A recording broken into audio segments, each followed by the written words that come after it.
నమస్తే. Welcome to our channel. మనం చిన్నప్పటి నుంచి గోవు గురించి అనేక రకాలైన విషయాలు వింటూనే ఉన్నాం. హిందూ సాంప్రదాయంలో గోవులకు ఎంతో ప్రాధాన్యత ఉంది.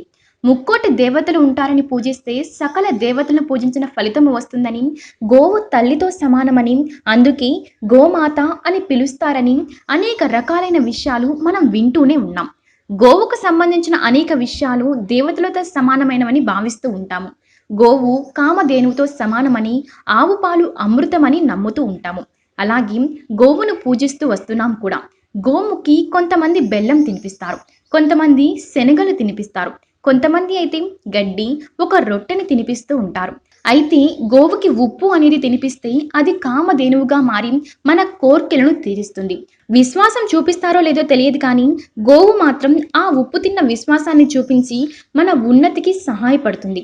అందుకే దగ్గరలో ఉన్న గోశాలకు వెళ్ళి గోవుకి రొట్టెలు కొద్దిగా ఉప్పు కలిపి తినిపించాలి. ఏ పదార్థంలో ఉప్పు కలిపినా అది గోవు తినగలిగేలాగా రుచికరంగా ఉండేలాగా చూసుకోవాలి. కొద్దిగా ఉప్పుని పెట్టి గోవు తినలేని పరిస్థితి వికారం వచ్చేలా చేయకూడదు. తినే పదార్థంలో కొద్దిగా ఉప్పు కలిపి పెట్టినట్లయితే వచ్చే ఫలితాలు అనేవి అద్భుతంగా ఉంటాయి. చాలా మంది గోవుకి బెల్లము, శనగలు, రొట్టెలు తినిపిస్తూ ఉంటారు. ఎవ్వరూ ఉప్పు తినిపించరు. కానీ గోవుకి ఉప్పు పెట్టినట్లయితే గోవు ఆరోగ్యానికి, గాయాల ఉపశమనానికి ఎంతగానో సహాయపడుతుంది. గోవుకి ఉప్పు అవసరం కూడా. ఇంత పుణ్యమైన కార్యాన్ని చేయడం వల్ల ఫలితాలు కూడా అదే విధంగా లభిస్తాయి.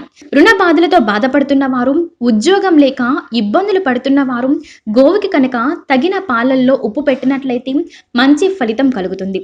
రుణ బాధల నుంచి విముక్తి పొందగలుగుతారు. మంచి ఉద్యోగం, ఉన్నతిని పొందుతారు. ఈ వీడియో కనుక మీకు నచ్చినట్లయితే లైక్ చేయండి, షేర్ చేయండి. ఇలాంటి మరిన్ని వీడియోస్ కోసం మా ఛానల్ సబ్స్క్రైబ్ చేయండి.